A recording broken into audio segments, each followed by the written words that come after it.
Daily horoscope, January 7, 2026 para sa mga Scorpio. This card showing you're still guided daw ni universe. Kaya lang may mga bagay talagang hindi nagiging align sa'yo, no?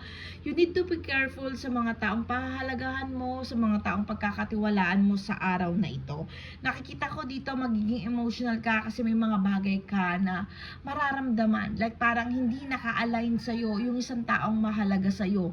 Like parang may mga negative thought yung mga tao sa paligid mo. But still, you're still guided na ni universe.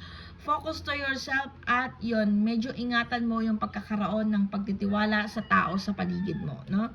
Sa araw na ito, be ready dun sa mga taong negative. So, focus muna sa sarili para ma-avoid natin yung pagkakaroon ng mga blockage. Punta tayo kay Virgo. Virgo, sabi dito, you're still confused kasi may mga bagay daw po na kailangan mong sukuan. At nakikita ko dito sa cards na kailangan iwasan natin yung mga tao na hindi na natin kailangan kasama for the next. Alam mo yon, may mga bagay daw tayong kailangan or may mga person tayo, may mga sitwasyon na kailangan na natin isantabi kahit nakita natin na mahalaga ito sa atin, no? Things will gonna be okay para kay Virgo. Magiging maayos ito. Ayun lang, you need to open your eyes dun sa mga tao o sitwasyon na hindi na talaga kailangan pang i-carry. Huwag mo na masyadong dalhin yung mga problemang hindi naman dapat para sa'yo, no? Huwag masyadong maapektuhan doon sa mga taong hindi naman dapat na naka-align pa sa'yo, Virgo. Pupunta tayo kay Leo.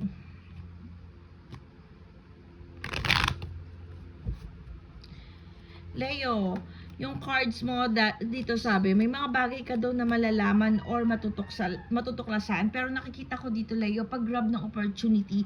Dahil dito sa mga bagay na ito na sumuwalat sa'yo, nakikita ko dito, you will start a new beginning. And then this card showing na kung ikaw yung tipo ng tao na may gustong mag-transfer ng work, kung pag-grab ng opportunity, like something na mag-apply ng trabaho or something, you need to do something na new beginning para sa sarili mo. Kung alam mo kung itong bagay na to hindi na worth it sa'yo, leave it. And then nakikita ko dito may mga paparating pang blessing para kay Leo. Grab lang ng opportunity ang nakikita ko dito. Just move forward. Huwag may stagnant sa isang sitwasyon na hindi na meant for you. Pupunta tayo kay Capricorn.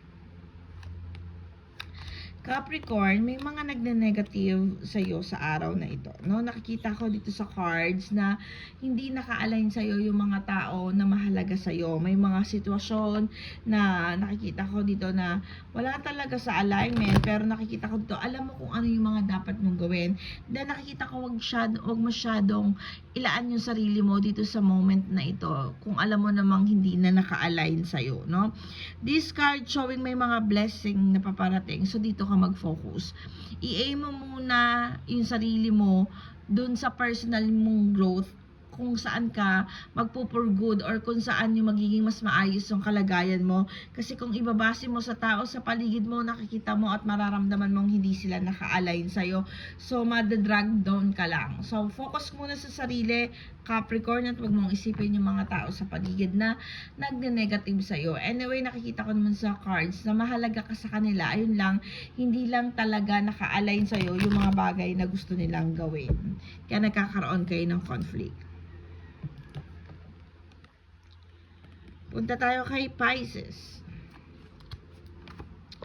Pisces, the Fool ang nakikita ko dito, Pisces. Okay. Pisces, yung cards here saying may mga sitwasyon daw na nagkamali ka sa pagdedesisyon mo. May nakita ako dito naka-blindfold ka, like parang you're being annoyed kasi nakikita ko dito na nararamdaman mo na may something wrong dun sa mga tao o dun sa sitwasyon na kinalalagyan mo right now. But yung cards kasi nakikita ko dito, masusolusyonan mo kung ano yung mga bagay na yan. Magagawan mo ng pamamaraan at nakikita ko dito na kung ano yung mga dapat mong pagdesisyonan, gawin mo na ito, wag mo nang ipagpaliban pa, no? Nakikita ko dito, you need to open your voice, kailangan mong i-loud kung ano yung mga dapat mong sabihin. kasi you still guided daw ng universe. Don't worry na makakagawa ka ng isang bagay na kailangan mong pagdesisyonan kasi you're still on the right path. Kahit na may mga maling desisyon ka ng una, nakikita ko dito sa cards na magiging maayos at magiging smooth yun kasi nakikita ko dito may clarity na. Nagkaroon ka ng clarity, so nakikita ko dito you're still guided daw ng universe. Do some actions na makakapagpaalis sa pagiging stagnant mo sa araw na ito. Punta tayo kay Sagittarius. Sagittarius, you feel unhappy kasi may mga bagay daw po na dapat kang sukuan or bitawan. Nakikita ko dito sa cards na hindi na kailangan ipaglaban yung mga bagay na alam mong hindi naman meant for you. Huwag na tayo masyadong mapilit, Sagittarius, no? Kumbaga, kung alam mong hindi na masaya o hindi na naka-align sa iyo yung sitwasyon, you need to have a chance na para baguhin, kailangan gumawa ka na ng pamamaraan mo para hindi ka na ma-focus o ma-stagnant dun sa sitwasyon na to. Nakikita ko dito sa cards kasi you're still fighting for something eh. Nakikita ko dito inilaban mo pa isang bagay na hindi naman na nakakapagpasaya sa'yo.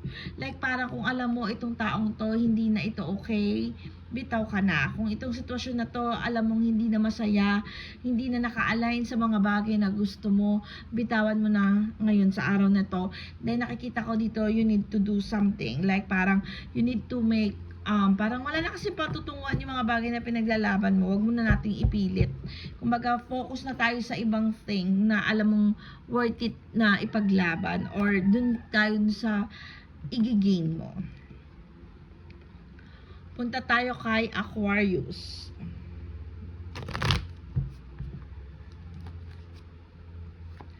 Aquarius, yung cards mo, you need to start a new beginning right now. Nahihirapan ka, alam ko, nakikita ko dito yung mga kakulangan sa finances. Alam ko na nag-aalinlangan ka kasi na-stagnant ka doon sa sitwasyon. Gusto mo mag-new beginning, nahihirapan ka kasi may mga taong nagda-down, dragging you down sa iyo, Aquarius. So parang yung mga taong pinapahalagahan mo ay hindi naka-smooth para sa iyo or hindi naka-align para sa iyo at ito yung nakapagpabaksak sa iyo. But you need to wake up, like parang hanapin mo kung saan yung best mo para hindi ka ma-drag down. Kasi masyadong nagiging emotional si Aquarius kasi nakikita ko dito sa cards na dinidibdib mo yung mga bagay-bagay na nangyayari na hindi na maaaring maayos pa or magawaan mo ng pamamaraan. You need to start again. Nakikita ko dito sa cards, focus to yourself at kung ano yung mga nagne-negative, dun ka mag-focus para yung alam mo makaya mo pang solusyonan. Pero pag yung mga bagay o yung sitwasyon in the person na hindi na kayang kontrolin, gawa ng pamamaraan, bitawan mo na ito. Anyway, you need to focus to your finances. Nakikita ko dito may mga kakulangan or may mga negative about sa iyong finance. Let's go to Gemini.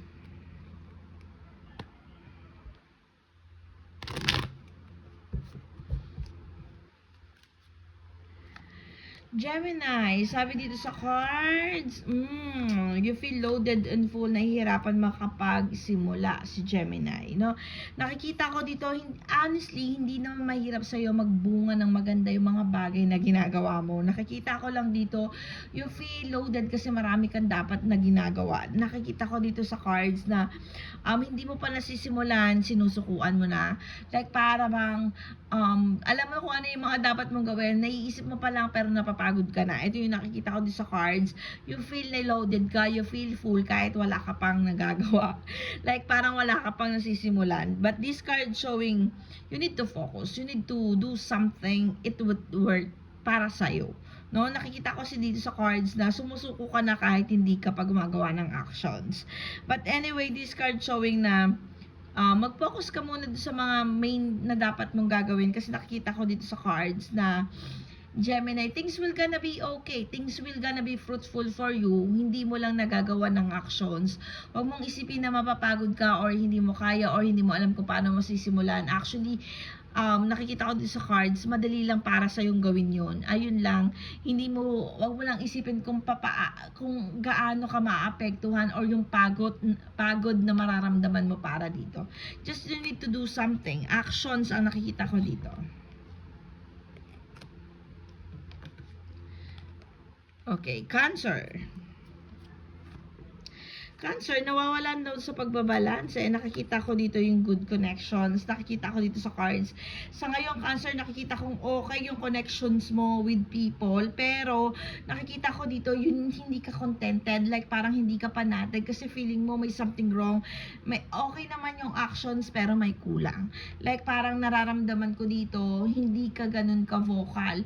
Kung ano na lang yung nararamdaman mo sa puso mo, yun yung sabihin mo, yun yung gawin mong actions, yun yung iparamdam mo, at learn how to express yourself, Cancer. Hindi pwedeng kikimkimin mo lang yung mga nararamdaman mo to the point na hindi alam ng mga tao sa paligid mo na nahihirapan ka na, you feel full and loaded.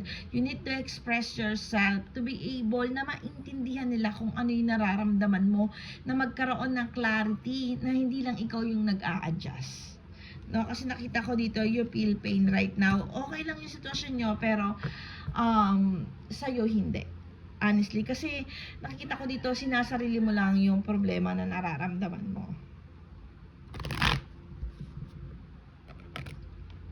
Let's go to Aries. Aries card.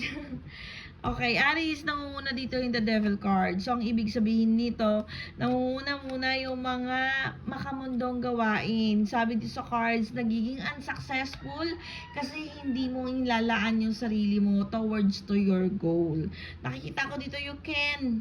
Kaya mo makapag-start ng new beginning. Nakikita ko dito kaya lang, nako-confuse ka kung paano mo gagawin yung bagay-bagay. No? Nakikita ko dito sa cards, hindi mo alam kung paano mo sisimulan, but anyway, nakikita ko dito na you need to focus to your goal kasi nakikita ko dito yung pagiging makamundo, like inuuna mo yung saya kaysa dun sa goal mo talaga. Ito yung nakakapagpa-stagnant sa'yo. Sabi dito sa cards, kaya mo and trust yourself lang. Aris, na yung mga bagay na pagdidesisyon mo worth it at magiging fruitful para sa'yo.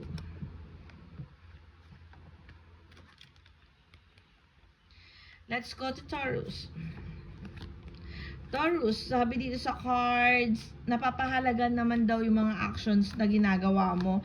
Ayun lang talagang may mga disconnections. Kumbaga nga, hindi talaga maaalis sa conflict kung ikaw ang isang Taurus na may karelasyon or something na nakikita mo, nagkakaroon kayo ng disconnections kasi hindi mo maunawaan yung partner mo, but then this card showing na things will gonna be okay. Medyo kailangan lang talaga i-let go natin yung mga bagay-bagay at wag natin masyadong seryosohin. Anyway, nakikita ko dito yung mga pinaglalaban mo, mahalaga ka rin naman sa kanila. So, yung sitwasyon na gusto mong ma-pursue, magiging okay naman yan. Sa ngayon lang, nawawalan lang ng alignment or nagkakaroon ng disconnection, but things will gonna be fruitful. Things will gonna be okay. Hindi ka pa rin naman down na bibigo. So, okay pa rin naman daw po. Wag masyadong mag-isip, Taurus. Pumunta tayo kay Libra.